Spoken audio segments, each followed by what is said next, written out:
Yes, guys, I'm Si. Welcome to Cardiff City World. Welcome to Ace Podcast Nation. We're here to talk all things Cardiff City again and a couple of announcements to boot. We'll discuss what we discussed last week to clarify for some people because people got their knickers in a twist a little bit. We'll talk about all things Cardiff, mate. There's lots and lots to discuss. As always, please do share, like, subscribe, all that good stuff. Particularly the YouTube channel really helps Ace Podcast Nation to grow. It helps with the algorithm if you drop likes, retweets, etc. And don't forget, subscribe to youtube.com/at Cardiff City World, which is coming now over the next couple of weeks, which leads me very nicely into the first announcement of the evening.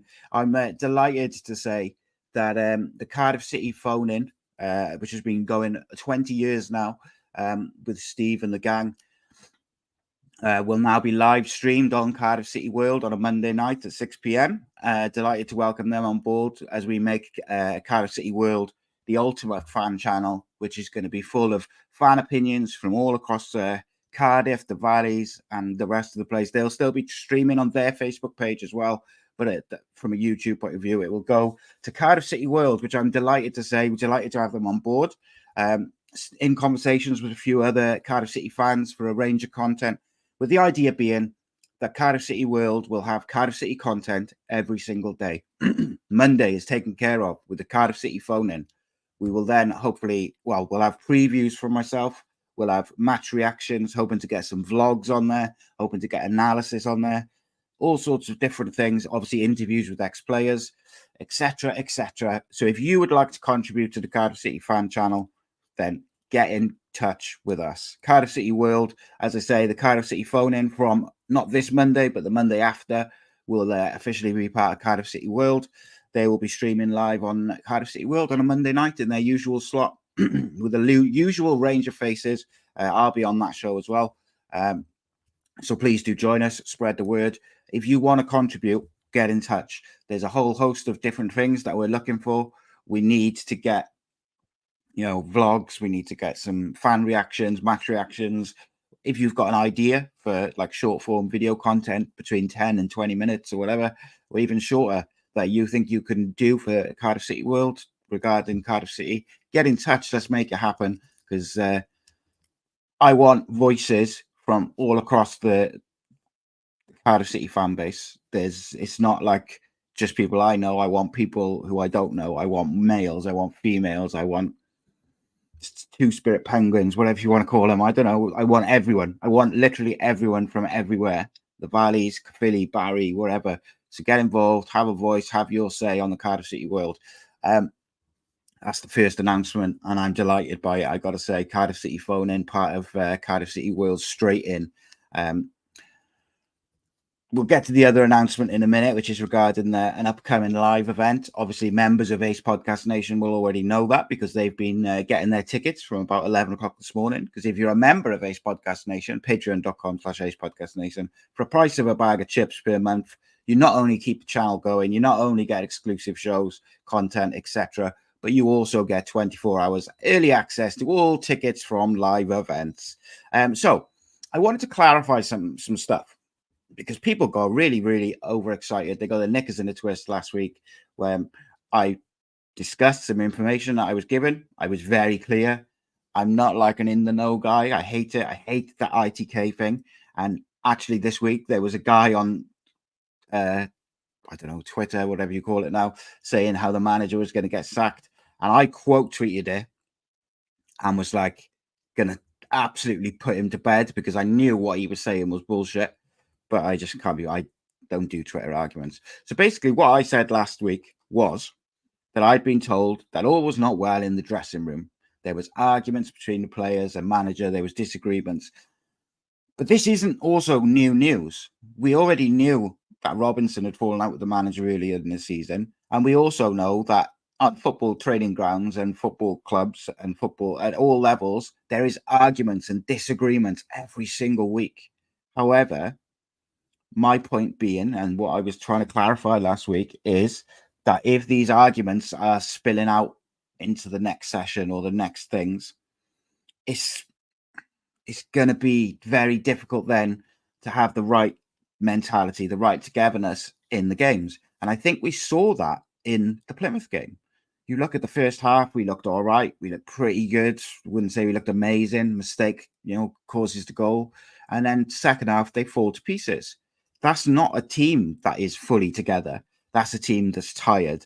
That's a team that maybe isn't fully on board with each other or whatnot. So, it is what it is. Renario Garcia says, when's Dalman coming on for an interview? I am working, and I'm working on it hard. As you regular viewers of Ace Podcast Nation will know, he usually comes on about once a year, usually sometime around January. Obviously, there's a lot going on. He's had to come out this week and say that the manager's not leaving, etc., etc. So it is what it is, But I am in the process of trying to make that happen. This Friday, we have a podcast going out with ex-Cardiff City midfielder Mark Bonner. It's a cracker. He talks about actually being very disappointed and hurt by the way he had to leave the club, because he was in for the older dudes like myself. Remember, him and Willie Boland and Cav, they were on fire. And when Mark Bonner left, he was in great form, but he needed 2 more appearances for a bonus. He never played for the club again halfway through the season. But I will leave that for him to tell the story. It's a real good podcast, really enjoyable. He's a lovely guy, and he's going to be doing some stuff with Cardiff City World himself. So not only will we have all the fan contributions and all these different things, the Cardiff City phone in, myself, previews, match reactions, etc., hopefully some vlogs and some people at the stadium and stuff like that. We'll also have ex-players contributing. So please do get in touch if you want to get involved. Okay, before we get into the current stuff and kind of dig deep into what is going on at the club and the shambolic way that some of these things are going about, let's make another announcement. So for those of you guys, regular viewers, some City fans as well will know we've been running City Legends events since last year. We did 3 before Christmas with Andy Campbell, Darren Pearce, Michael Chopra. And I'm delighted to say that we'll be doing another one on the 10th of May. But we are taking the City Legends on the road. No longer is it fixed to one pub in the centre of Cardiff. It is now going on the road. And the first one I'm able to announce is the 10th of May in the Rose and Crown pub in Pontypridd. Ace Podcast Nation presents, and Rose and Crown presents, Cardiff City legend Willie Boland. Friday the 10th of May, 8 p.m. start. Tickets just £10. And these are phenomenal nights. They're so good. I know that sounds like I'm blowing my own trumpet a little bit, but you ask people who've been, and they are incredible. The night is basically broken down. 8 till 9 will be myself and Willie talking, sharing some stories, etc. Quick break, and then Willie will take questions from all the people there, as well as the opportunity to have photos, sign-ins, etc. It's going to be a great night. The Rose and Crown is a hub for Cardiff City fans in that area. I'm delighted to say that we can announce that and get it going. As I mentioned, members of Ace Podcast Nation, Patreon members, are able to already get those tickets. The rest, they will go on sale to the general public from 11 a.m. Tomorrow morning. To do that, you need to get in contact with Snowy in Seoul at the Rose and Crown pub. So effectively, you contact the pub to get the tickets. You can do so by, bear with me a minute, and I'll bring up the email. So Rose and Crown pub's email is, he says, easy as that. And I can't find the bloody image. There we are. Snowy Insole at btconnect.com, or you can phone 01443 402 244, and that is the number of the Rose and Crown pub, and you can get your tickets from 11 a.m. tomorrow morning. From what I gather, and because of the area and the amount of City fans which drink in that pub, these tickets will go fast. Obviously, members will pick up a few others. So please do get involved, get your tickets, and come on down and say hello. Get your photos with Willie. It's a really personal one for me. As people, regular listeners of the channel will have heard me talk about previously, and I'm sure we'll tell the story out there, is Willie Boland got myself and my wife together over 20 years ago. And that on the 10th of May is 2 days after my 16th wedding anniversary. So from a personal point of view, it's special. Can't wait. Hope to see you all there. They are phenomenal nights. I'll give the information out again later in the show, but please do spread the word about that. There'll be some posts going up after the show. Okay, let's get going. There's a lot to discuss this week. It has been, I see a few members have already got their tickets. Good to see. Welcome to everyone who said hello. Let's have a look. Renario Garcia says, I think this week and next week could be pivotal to Bulut staying at the club. It looks now he will have to bring in players at the bottom of that list, and I don't think he'll be happy with that. It's difficult to disagree with that, mate. The one thing I would say is I don't think it's through lack of trying that the club haven't got players in. And I think what people have to bear in mind is if you look around at the Evertons and Forest and people who are getting stung by financial fair play, I think that is scaring football clubs into being extra careful in relation to their spending. What I think we've done badly is before the January window, all the talk from the club publicly and leaks to the media was about how we can spend money, we're going to back the manager, blah, blah, blah. So if we were an organised club with a good football structure, come the first week of January, a lot of those deals would have already been done or in the process of being done. So we could hit the ground running, strengthen the squad early. Now, why hasn't that happened, you ask? Well, in my opinion, and this is my opinion, nothing I've been told, I've been saying this probably for the last 3 years, if not longer. Cardiff City as a football club will continue to rinse and repeat the same thing of a manager for a couple of seasons, then he'll leave, we'll have an interim, blah, blah, blah, until they have a proper football structure between the team and the board, whether that's a director of football, a director of operations, whoever who oversees the transfers, and also someone who is at the club running the football club day to day. Because Mehmet Dalman, Kenneth Cho, Vincent Tan, they're not at the club day to day. They're not at the club very often. And I think that's a problem. We need a football structure. And it's ironic, actually, because I speak to Rodri Giggs on a Thursday every week, and it's something that he talks about a lot with United. They will continue to rinse and repeat the same problems until they fix the structure above the manager. And I think Cardiff are just a smaller version of that in many ways. There has been all sorts of rumours. The one which really excited me, Andre Ilic, as Jonathan's mentioned there, but we were, priced out of it. It's insane amount, £4.3 million for a player from the Norwegian second division. If I'm Vincent Tan, I ain't touching that. I've had my fingers burnt with people like Cornelius and others. Spending big on a gamble. It is a massive gamble. I like the player. I was going to do a scout report on him actually this week, but I don't think there's much point at that price, so I'll probably leave it. It looks like Ethan Howarth is coming in. Runnison will go. Look, I've said numerous times I would have liked to have seen Danny Ward come in. I thought he would have been a phenomenal choice to send Runnison back, bring Danny Ward in. He's an improvement, but from what I gather, his wages were a massive stumbling block, which again, we've got to cut our cloth accordingly for whatever reason. It's just the way it is.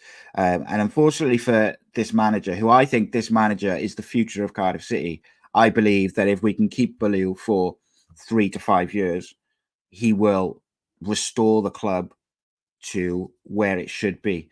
Not saying that that's in the Premier League, but I'm saying on the pitch and off the pitch, he is the man to to take the club forward. However, I mentioned the director of football, and Renario's just said exactly what I'm going to say. Vincent Tan will never have a director of football again. The Ian Moody situation completely destroyed his trust in having that figure at the club. The cycle will never change until Tan sells up. So Vincent Tan, in my opinion, has to make a decision. If he wants to stay at Cardiff City and he wants to be the owner, then he has to do what's best for the football club. Now, of course, that Ian Moody situation was horrible. It was distasteful, and I can understand why. There's numerous reasons why he got his fingers burnt with that. However, what we have in place at the moment with this transfer committee is not working. And it's not, let's be honest right now, it's not just Ian Moody and Marky Mackay who's wasted money. Neil Warnock spent a lot of money. Neil Harris spent a bit of money. Other managers have spent not great. However, my argument to that is always the same. This January, or the last week of December, we didn't have to spend 10, 15 million to strengthen the squad. If we'd spent 10 million, great. We'd have been really pushing on for the playoffs if we'd spent it right. What we needed was players who were better than the players on the bench, and to shift out some of the players who don't play, who just sit on the bench every week, collecting a massive wage. There's some players in that squad who are on mega bucks. They either don't play, or when they do play, they have a terrible attitude. They're the players you need to move on. If you're not going to move those players out of the squad, then of course it's a problem. Now, are they not being moved because they're on such high wages? Are they not willing to move? I just don't see it. I don't know what the holdup is with that, because obviously as we stand as of now, our squad is weaker than it was before the start of January, because we've sent Panzo back and we've released or let Ugbo go back. So that's 2 players straight away. So regardless of whether they played or not, they were in the matchday squads. Ugbo used to play a bit. Panzo very rarely, all right. But they were still in the squad. So our squad is weaker than it was when the embargo was lifted. And I think that's where fans, you have a right to be frustrated and angry and ask questions. But the hysteria that has been going on is wild to me. Like, it's wild. Like, we all know, or so surely you knew that Cardiff weren't going to come in and blow like 6 million on Kiefer Moore, 5 million on Jordan James, and go, yeah, we're back. It was never going to happen. The Kiefer Moore one is frustrating because, by all accounts and from multiple sources, it seems that Kiefer Moore contacted Cardiff City because he wanted to come back to Cardiff. But now the holdup seems to be Bournemouth want him out on a permanent. He wants to go on loan. Cardiff are open to a permanent, but the way the money doesn't match up. And as it stands, the last thing I heard was that it wasn't looking great, which is a massive spin around from the start of the window, the end of the summer window, where it was almost like guaranteed that Cardiff City were going to get Kiefer Moore back in some form. It's just incredible to me. And now, like, it was always a case that Bournemouth had to have a replacement in, and I just don't see he'll go now. I think it's too late in the window. I think the similar thing to in the summer, the deal fell through because they couldn't get a replacement in. And I think now they will look at it and they'll say, well, it's the 24th of January. We haven't got time to go and find someone and bring someone in. So we're going to keep Kiefer Moore because he's a good backup. Only my opinion, but we'll see how that develops, because I know Cardiff want him and he wants Cardiff to a certain degree. Whether he will get his head turned by someone else if they pay the money, I don't know. So for instance, you've got Romain Sawyers, you've got Rinamoto, both apparently on quite big money. They sit on the bench most weeks. Move them on and bring in someone else on less wages. Like, there's ways and means. You don't have to spend a fortune to get players over the line. Going back to the keeper situation, it looks like Ethan Halverth is coming in from Forest. He's a massive upgrade on Runnison. If we can get that over the line, I think that's a really, really good signing. And I saw a few people in one of the groups today, saying that Alnwick has been letting 10 goals in the last 3 games and he's not good enough. And I think that's very harsh, considering his performances for the majority of the season have been outstanding. And not only that, I think in the last few games, he has kept the score down. But I also understand that we need a second goalkeeper who is good, and Runnison is not that, unfortunately. It just hasn't worked out with Runnison whatsoever.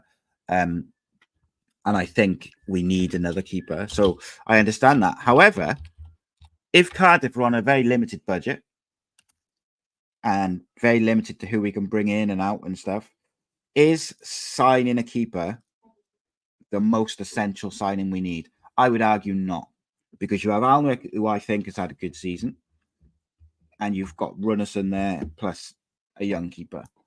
So I would argue we need a left back, we need a centre back, we need a centre. So we desperately need a goal scorer.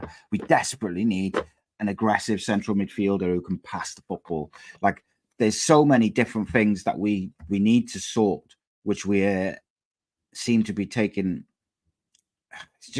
It's problematic. I'm going to go through some comments. Dan Lowe has said the issue with a lot of these players is that, do other clubs want them? You can only move them on if clubs are interested. And let's be fair, we don't have a lot of sellable assets. Spot on, mate, 100%. And here's the thing, right? Is say, let's just use Sawyers and Rinamoto as an example, right? Do any championship clubs want them? Maybe, a Sheffield Wednesday or one of the clubs right down the bottom. But equally, those clubs probably can't afford the wages that those guys are on. So then you look at League One, very few teams in League One can afford those wages, which kind of takes them out of the picture. All right, say it's true, Callum Robinson is on massive money and he's fallen out with a manager. And I would argue that he's second choice behind Colwell at the moment for that number 10 position. He certainly should be. So the reality is, I think he is a sellable asset, because I think there's championship clubs who would take him. But are his wages a stumbling block? Probably.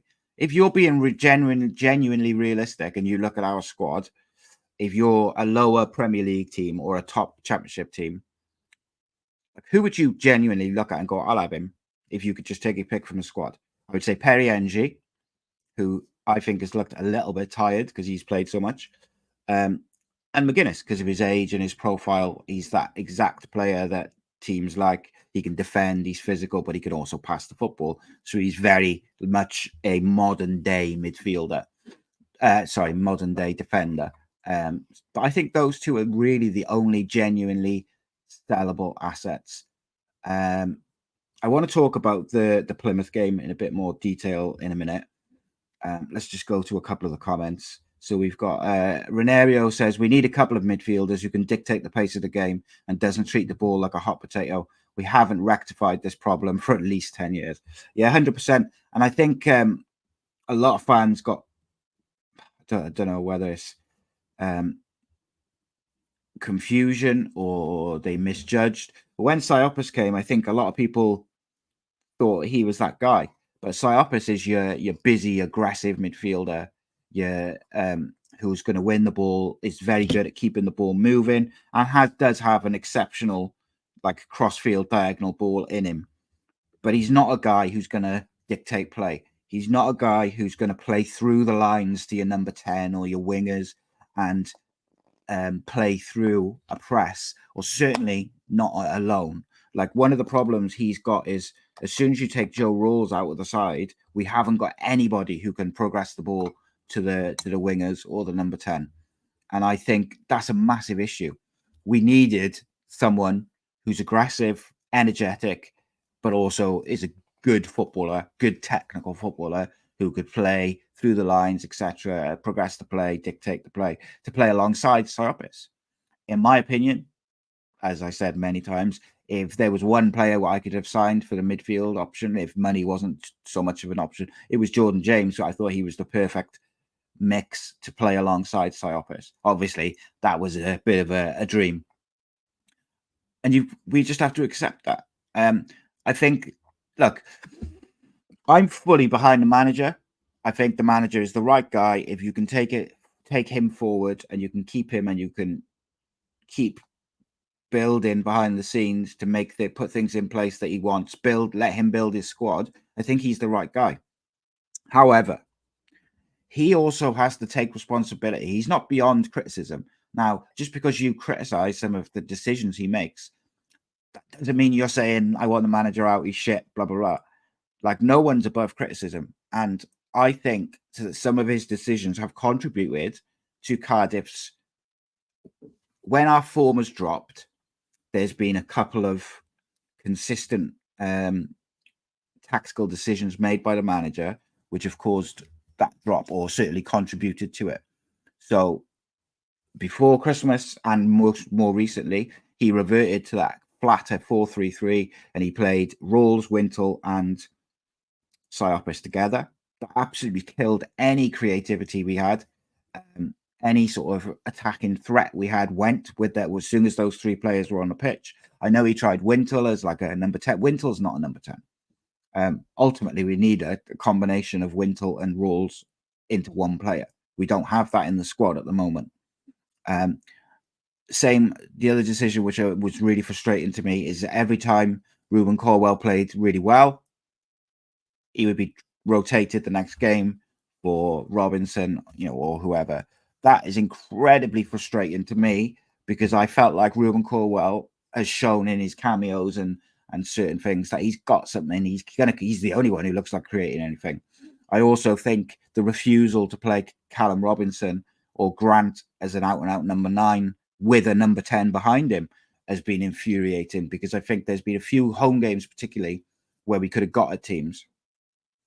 And it's just incredibly frustrating.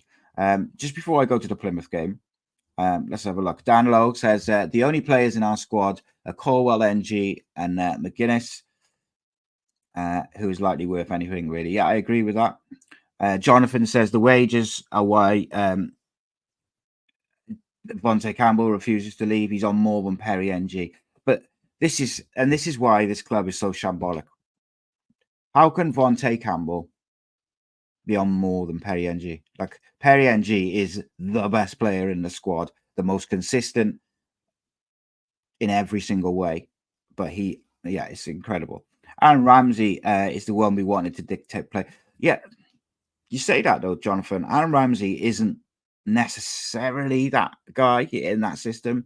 Like, of course he is, but like the whole point was we didn't want Aaron Ramsey to be playing deep because of like we saw how that went in a Wales shirt. He hasn't got the legs to get around the place. Maybe in some ways like Joe Rawls, although I think that's a bit of a disservice to Joe Rawls. I think Aaron Ramsey in the 10 with Rawls and Siopis behind at the start of the season worked because Siopis was fresh and Rawls was fresh. Ramsey was obviously not injured and we were progressing the ball to him. And then he was dictating the attack in play, should we say. And I think he was getting into good areas. The problem we're having at the moment is, say you put a Corwell in there, he's taking up nice positions, but we aren't able to get the ball to him. So he drops deeper and deeper and deeper and deeper. And then you've got a big gap and you lose your shape and it becomes a massive issue. Dan says, I think the issue we're having is that we aren't looking for players to pad the squad out. We're linked with Ryan Kent, Kiefer Moore. A lot of clubs will be in for them and it makes it tough. Yeah, it makes it very difficult to get these deals over the line, particularly in January, particularly when you're on a budget, because other clubs can come in, offer more. And it just, the more clubs involved, the more it pushes the prices up. And Jonathan says pretty much spot on, Dan, with the same with Besiktas, with Bardi, with Giles, and a few others. Yeah, and I know, like as I say, the more clubs that are in for players, the more the more the price rises, etc. Reese says, I've noticed we no longer press teams. We sit back, invite pressure. We always concede from it. We need to start pressing teams. Start of the season we did, and we did it brilliantly.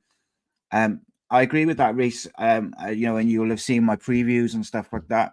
I've always felt, particularly the home games, that the best way for Cardiff is to get at teams and get teams early, press high, and to push on. Especially if you could put a Grant or a Robinson in the number 9 who's running in behind, it creates a space for Colwell on the air around the edge of the box to pick up play, to dictate, to create. You get your wingers high and wide, and then you try and win the ball high up the pitch. We've stopped doing it. The reason we dominated Swansea is because that's what we did. We gave them no time, and when we got the ball, we used it correctly. And Jonathan says, some of the ambitious deals came off, we would be laughing. Yeah, it's tricky, isn't it? Because I said at the start of the show that we didn't need to spend loads, but we do need to strengthen the starting lineup. Yes, we need to strengthen the bench. You're only as good as your weakest player, but also, like, we need two players. I think if you could only get two players in this window, if they can get a goal scorer and a central midfielder who's energetic, aggressive, and can play through the lines, can progress play and dictate play, I think that would be enough to tide us over till the end of the season and have a relatively good finish to the season. But we need fresh faces in defense. The back four is absolutely exhausted because they play 90 minutes. They play every game. They play 90 minutes. And I think that's why you've seen him toying with different formations and different things. And I think he's getting himself into problems because he doesn't know his best 11 at the moment. Because what was the best 11 are either injured or knackered. And then where the players which are coming in and not able to link up in the same way that the team at the start of the season was. And it's, like, for instance, we brought Psyopos in because Rawls and Wintle doesn't work as a duo. But we're somehow back to that duo. It's infuriating. Renario says, I think we definitely need to invest in a better transfer network abroad. Look at Brentford and Brighton. It is possible to find bargains. 100%, mate. There's players out there. There is players out there now. Even in this country, there's players in the lower leagues that you could go and, if you had the right scouting network and the right analysis, etc., you could go and find players in the lower leagues who would fit the system, have the right attitude, would be willing to come for very little money, and could be a surprise package. But you have to have the scouting network in place that can look into their personalities, look into their life outside football, look into their attitudes, their mentalities, their form, their injury record. How would they fit? Are they just good players, or are they able to fit to multiple systems? Do they fit to the systems we play? You have to have the scouting network in place. And this goes back to what I said towards the start of the show. One of the things that is holding Cardiff City back is the football structure above the manager. We need that structure between the team and the board, not just a director of football and that's it. We need a structure of analysts and scouts who are scouring the globe for the cheapest, best players. Because there is players out there around the world, in Wales, in England, in UK, Scotland. There is players around the world, outside the UK as well, that are affordable and good enough. But you have to be brave. You have to have the right network and analysts finding these players. You look, I guarantee you, right? I'm going to just pick a name out of the chat, okay? Let's say, right, Dan Lowe, right? I bet you, right, if I say to Dan Lowe, I'm Cardiff City, and I say to Dan Lowe, right, Dan, I'm going to pay you X amount, and for the next 6 months, your job is go and find me one goalkeeper, one defender, one midfielder, one striker from the lower leagues of the UK and Europe. I want a full breakdown of all the things I just mentioned: personality, blah blah blah, skills, attributes, how they'll fit into the system, why do we want them, etc. I bet you could go do that. So if Joe Bloggs off the street can do it, why is the structure in the football club not there to do it? And this is what is frustrating to me and to many Cardiff City fans, I'm sure, is that the structure's not right. And until that structure's not right, until that structure is put in place correctly, we will never be able to have a transfer network like Brighton or Brentford or these other clubs who find bargains. I think someone mentioned Shakhtar Donetsk used to go out to Brazil a lot. We used to go out to Scotland a lot. Don Cowie, Kevin McNaughton, David Marshall, flipping loads of them. Stephen Thompson. Like, we went and did it. Like, why have we stopped? Because the players haven't stopped coming. Maybe, yes, all right, other clubs with the internet going the way it's gone, maybe bigger clubs are more in tune with the players. But I think it's really like massively to do with the structure at the football club off the field. I really hope that they back this manager. And when I say back the manager, I don't necessarily just mean back him with players. I mean back him with structure.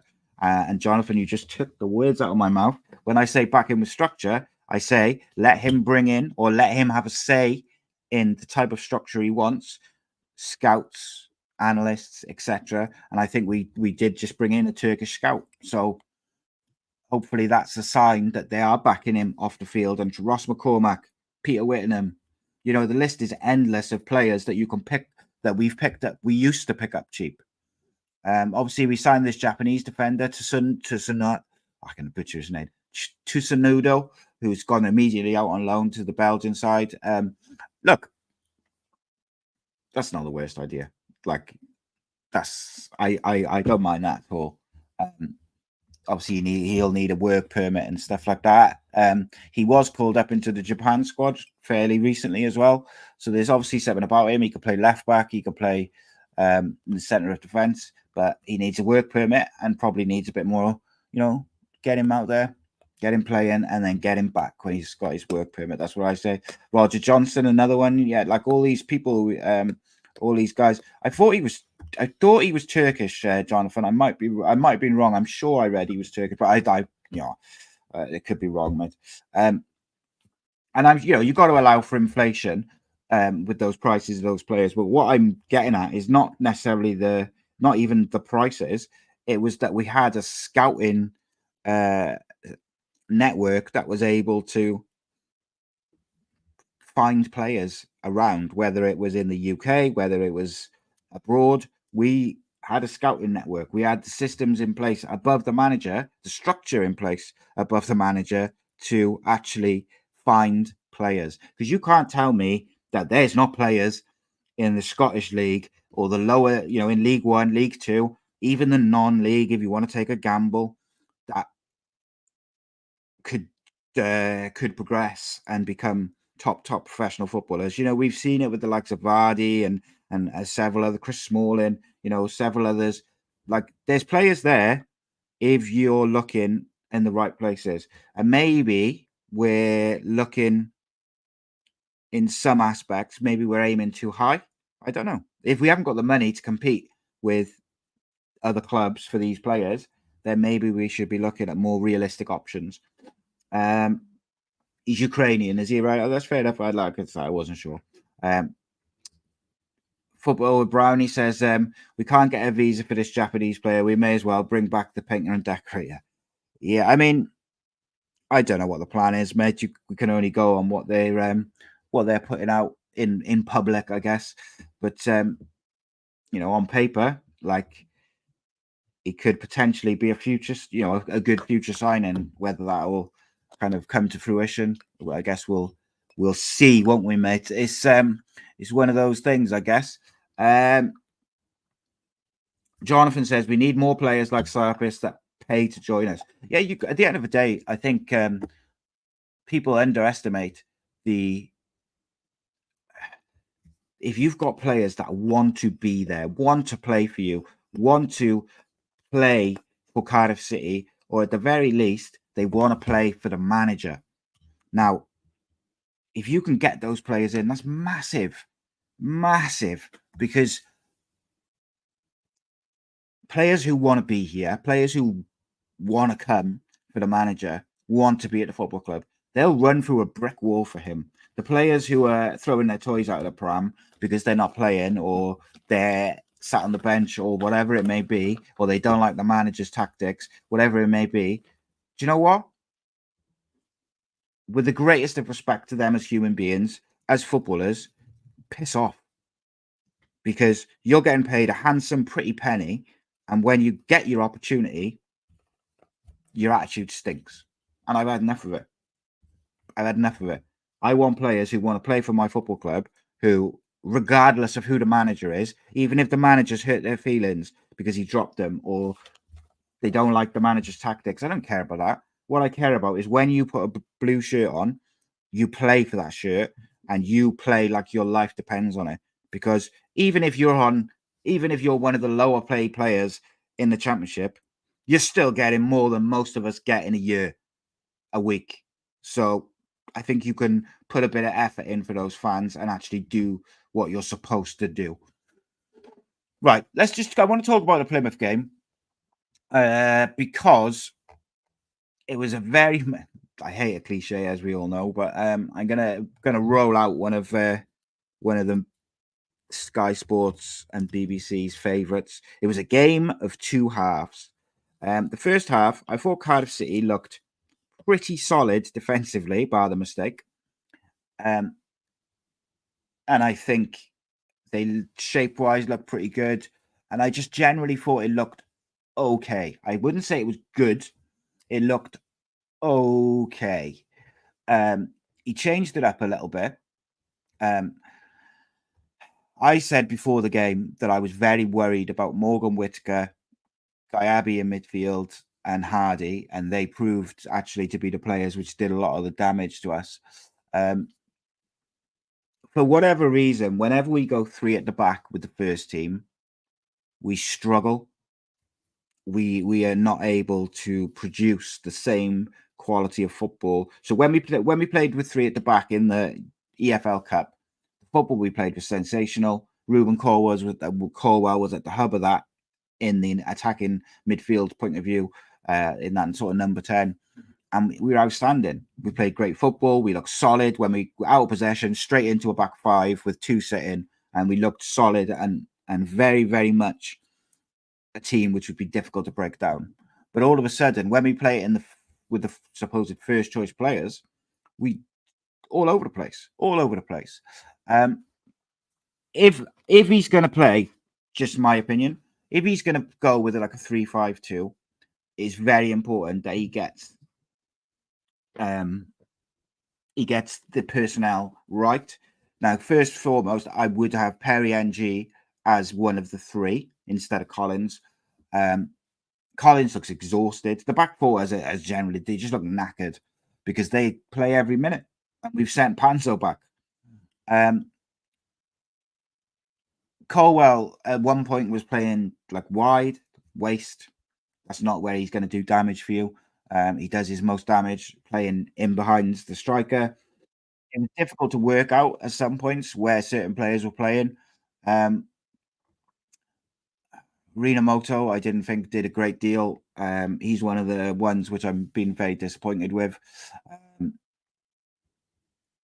I want to see Joel Colwell. I want to see Kean Ashford, because too many of these Cardiff City players are not putting the effort which is required in, and it's becoming almost like a weekly thing. It might be that they're tired, and I for some of them, the back four particularly, I accept that. Tanner is never a wing back. He's got the attacking prowess, but he hasn't got the discipline. Like when you play 3-5-2, as soon as you lose the ball, your team loses the ball. The wing backs have to be in alongside the three centre backs, because otherwise teams get down the side of you. So you have to be a solid 5-2 as soon as you lose the ball, and that takes discipline. And some of the players that we've got haven't got the discipline to play that system, or certainly in those positions. Tanner can't play as a wing back because he hasn't got the discipline to slot back in. I think Rinamoto is another weird choice for that, because he hasn't got he doesn't read the game well enough to go in. I agree with what Renero's just said there. He said Wintle at best is a squad player. He's never a top half championship player, midfielder. I agree with you, mate. I think actually he's a really good player to have off the bench if you need a bit of energy in midfield or you need to shore things up. But he's not going to come off the bench and change the game and score a worldie or whatever. And I also don't think he's got enough all-around qualities to dominate a midfield in a game. He gets overrun by younger, more athletic midfielders. He doesn't have the vision to progress play through the lines to a number 10 or to the wingers or the attacking players. So I think it's a problem. He is a squad player. Unfortunately, with no rules, it meant that it was him or Joel Colwell. Now, to me, if Joel Colwell is good enough to be on the bench, then he's good enough to play an hour. It's just my opinion. Everything which comes out of this football club tells me that Joel Colwell is going to be better than his brother. He's superb. He's aggressive. He's got that real bit of edge to him. And that's Darren Pearce, who is his manager, is saying that. Like, he is a quality footballer. So let's give him a chance. If Wintel's got to play, or, play Siopis alongside Joel Colwell, and then Ruben Colwell just in front as a more attacking option. That's it. And this is what I like. Dan says, I rate Wintel personally, always gives 100%, good passer of the football. I think he gets a tough ride from fans. And look, I welcome all opinions, mate. The only thing I disagree with you slightly on is the passing, but it's not that he can't pass the ball. It's those real sort of splitting passes through the lines to get through other teams' presses when it gets a bit congested, just to be able to, slip a ball through to the number 10 or the winger and really get us going. That's where I think he lacks a bit, like just that sort of through the lines passes. But I don't disagree with you. I do think he gets a rough ride from fans, but I think in many ways the manager's got to hold his hands up for some of these decisions. Bowler at the moment is offering nothing for me. I think his attitude stinks. And ever since he come back from his injury, he hasn't been the same as he was before his injury. And I don't mean in terms of like his quality has dipped a bit, but his attitude has changed. His arms are wailing around. He's this and he's that, and he's a very frustrated figure. And I'm sure they're all frustrated, but I'm not seeing the same work rate and mentality from him that I saw before his injury. Right.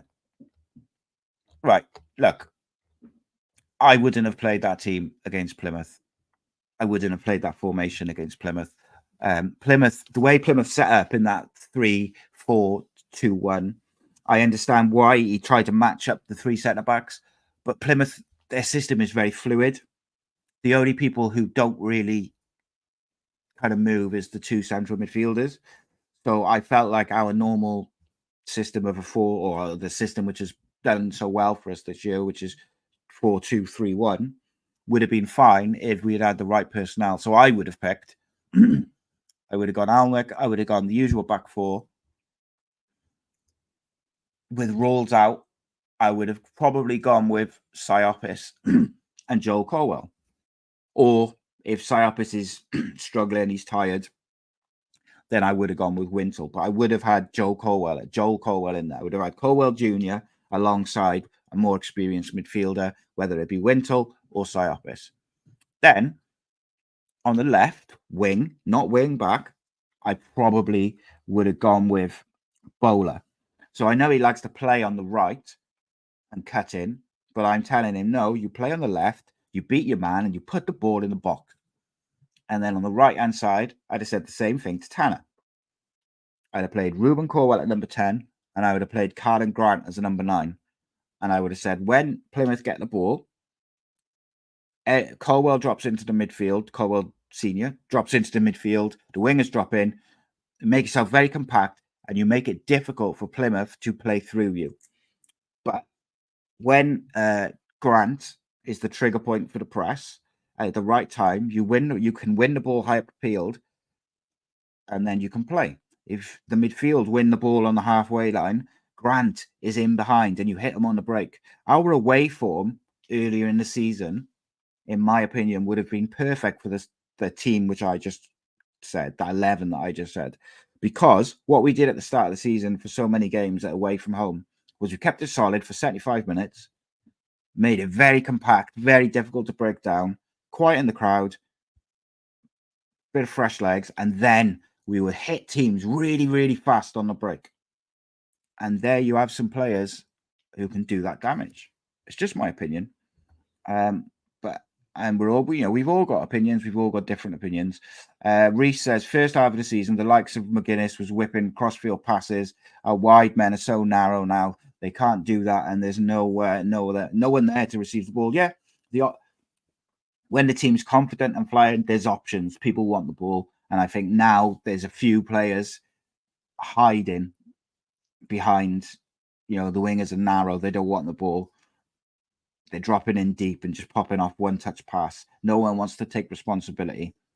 Renario says, Carlin Grant's wasted on the wing. If I was Bulut, I'd play him up front in a 2 with Robinson because they clicked at West Brom. That is not the worst idea that I have heard. Not at all. I think a couple of weeks ago on the show, I was discussing I wouldn't be against going into a 4-4-2. No teams play it, so why not? Let's bring it back and see if it works for us, because you have to play the system which suits your players the best. And if you look at our players, we've got a couple of out and out wingers. We got a couple of big strikers who don't really score a lot, and finishing is not necessarily their strong point. But we've also got a couple of quick strikers in your Carlin Grant, your Robinsons. So why not play it at 2 up front? Or you could even play one of them up front with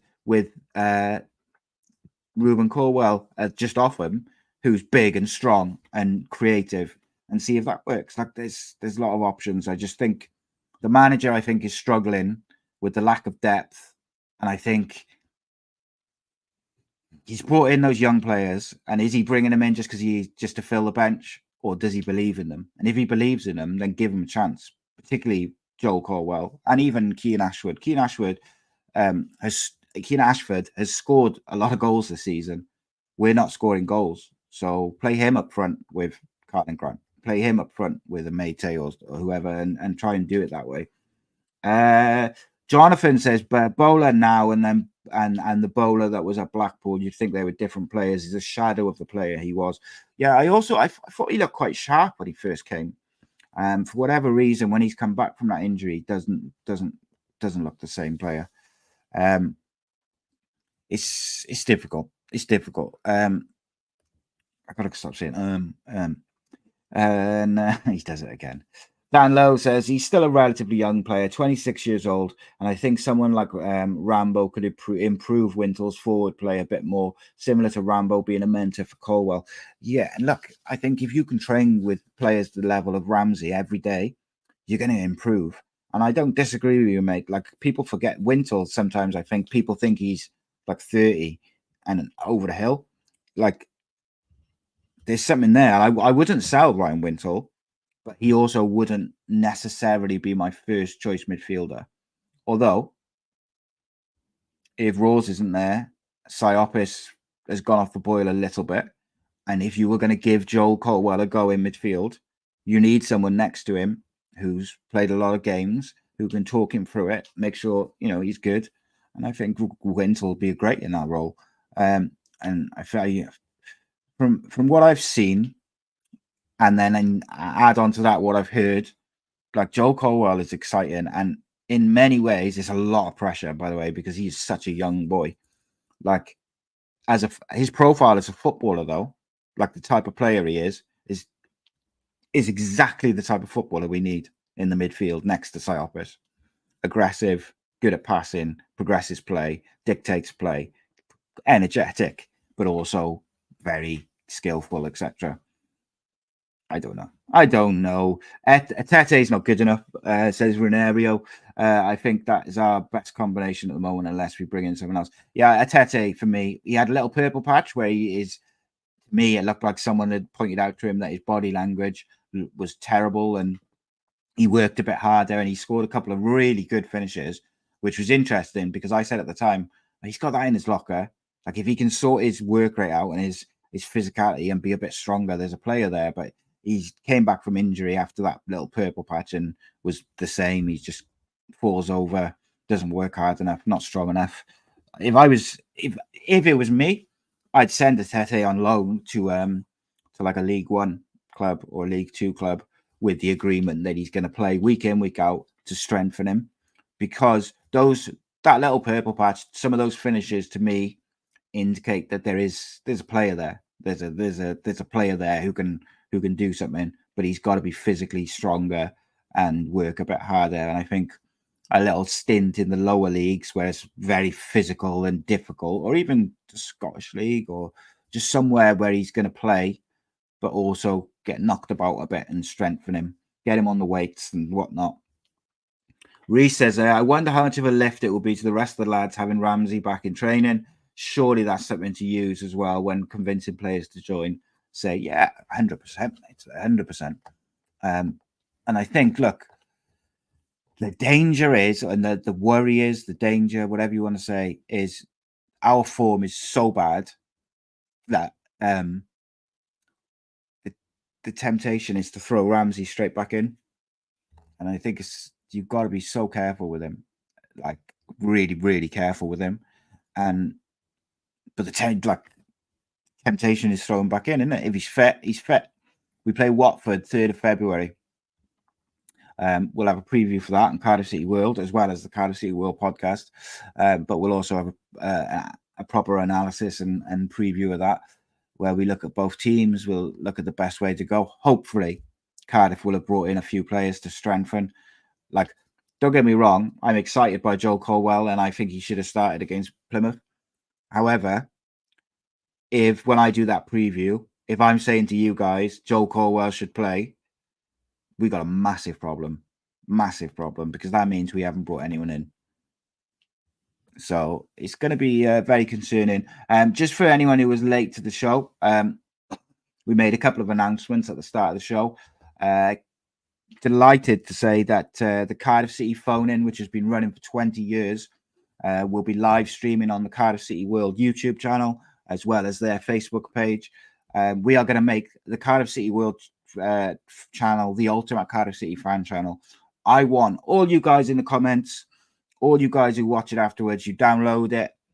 If you're a Cardiff City fan, I want your view, and I want you to do something. We need short form content. We need vlogs. We need match reactions, hosts, little video series. If you want to do like a 10-minute analysis of each game, all sorts of things we're looking for. Want fan channel. We want fan content. I want someone to do a 5-minute video each day, just talking about what's been in the news and the papers about Cardiff that day. If you think you could do that just off your phone, record it, send it to me, get involved. 5-7 days a week, Cardiff City content at Cardiff City World on YouTube. Please go and subscribe. As I said, the Cardiff City phone-in is already signed up. We'll be launching it. There's some clips, like little clips dropping on there now. Just like I put a clip of the Mark Bonner podcast, which is out on Friday on Ace Podcast Nation. When we launch that, we'll be launching it with the 2-part Michael Chopper podcast from the live event before Christmas. There's got to be just non-stop Cardiff City content on there. I want you to be involved. So come and have a go.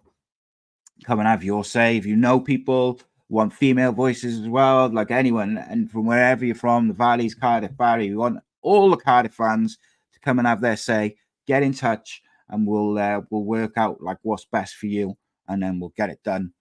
The other thing we announced was the next Cardiff City live event, City Legends event, presented and produced by Ace Podcast Nation. Ace Podcast Nation and the Rose and Crown Pub in Pontypridd presents Cardiff City legend Willie Boland, Friday the 10th of May, 8 p.m. start. Tickets are just £10.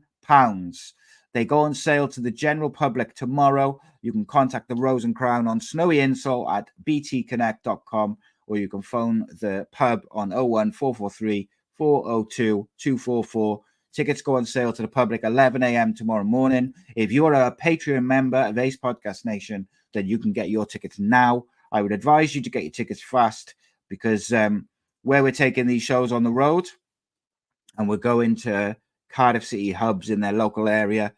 We're going all around the valleys, to Barry, to Bridgend, wherever it may be. Like, obviously, there's going to be local people who go to these pubs. The tickets are going to go very quick. I'm delighted to take the City Legends events on tour, take them around the place, get people involved. So please do go and get your tickets. I hope to see you all there. It's going to be a wicked night. They're great events, and I love doing them. It's my real favorite thing to do. hopefully we'll have some more. Well, I will have some more announcements about other ones coming soon. We had to put the February one on hold for now due to personal reasons, but that will still go ahead at some point. And there's more to come. If you own a pub or a venue or a football club and you would like to host a City Legends event, get in touch with me.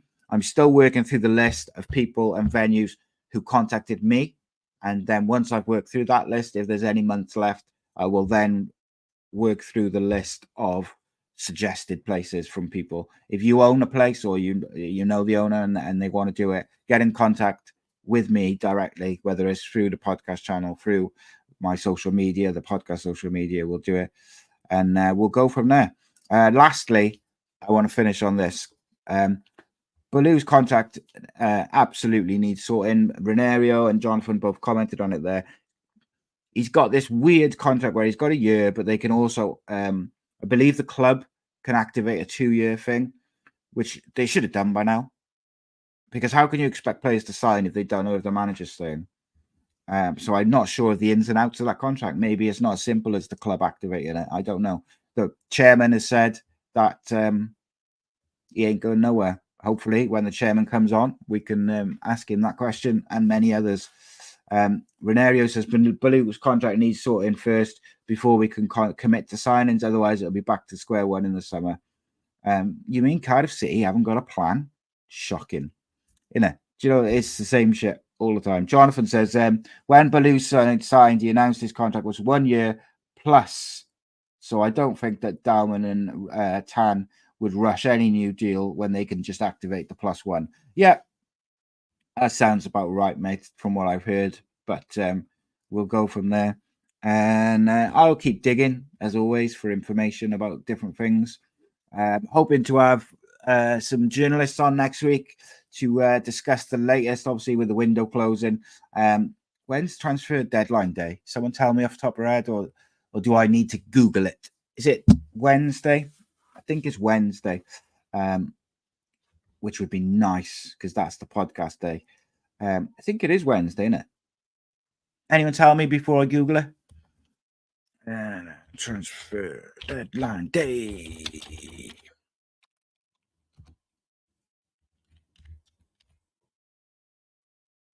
So, transfer deadline day live. What time does it end? Week today. Right. So, it looks like the Turkish window closes on the 9th of February, which is kind of interesting. And let's have a look. What time does the transfer window close? So it looks like it closes at sort of late Wednesday night. Yeah, so when I had Mehmet Dalman on the last time, he mentioned to me about having Kenneth Cho on. So that's something which I'm going to also chase up, whether I can get both of them on or separately together. I think it's vital that they speak to the fans. I think that what Mehmet Dalman has done when he's come on the channel is he's been about. He's never asked me not to ask any questions. He's also insisted on doing it live so people can ask questions at the same time. I'd like to think that Kenneth Cho would do the same if he comes on. So I will dig into that. So next Wednesday at Cardiff City World will be on deadline day. So that'll be interesting. I will do my very best to get some journalists who would know what's going on at Cardiff City on in some form, whether I record that later in the day and slip it into the show or whether they can come on live, because I'm sure it'll be a busy day for them. But I will do my best. In the meantime, please come back tomorrow for Rodri Gigs on Football, where we will be previewing Manchester United versus Newport, among other things, talking about all sorts of different stuff from the world of football. And then Friday, 8 o'clock, the Mark Bonner podcast drops, and it's a belter. So I hope to see you all in the chat to watch that. It'll be good stuff. Guys, I appreciate you massively. Appreciate you all coming down. I appreciate you all getting involved. And it's been, as always, an absolute pleasure. Take care. God bless. See you soon.